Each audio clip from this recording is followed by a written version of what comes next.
ఈ దినము ఎఫెసు సంఘము గురించి ధ్యానిద్దాం. ప్రకటన గ్రంథం 2వ అధ్యాయం 1వ వచనము నుండి. ఎఫెసులో ఉన్న సంఘపు దూతకి ఇలాగు రాయము.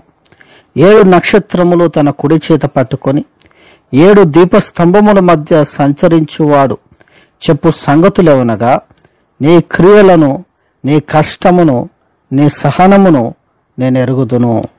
నీవు దుష్టులను సహింపలేవనియు, అపోస్తులు కాకయే తాము అపోస్తులమని చెప్పుకొని వారిని పరీక్షించి వారు అబద్ధికులని నీవు కనుగొంటివనియు, నీవు సహనము కలిగి నా నామం నిమిత్తము భారం భరించి అలయలేదనియు నేను ఎరుగుదును. దేవుని బిడ్డలారా, దేవుడు ఎఫెసు సంఘం గురించి మాట్లాడుతూ ఆయన ఎఫెసు సంఘం యొక్క కష్టమును, సహనమును, దాని యొక్క క్రియలను ఎరిగి ఉన్నాను అని తెలియజేస్తూ ఉన్నాడు.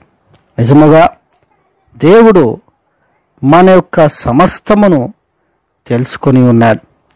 ఆయనకు మరుగైనది ఏదీ లేదు. ఆయనకు ఎవరు తెలియజేసే అవసరమూ లేదు. దేవుని బిడ్డలారా, యేసు ప్రభుకి ప్రతి ఒక్కరి గురించి తెలుసు.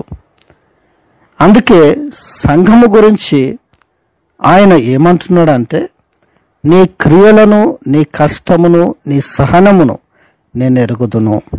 నీవు దుష్టులను సహింపలేనవనియు, అపోస్తులు కాకయే తమ అపోస్తులమని చెప్పుకొని వారిని పరీక్షించి వారు అబద్ధికులను నీవు కనుగొంటివనియు అని అంటూ ఉన్నాడు.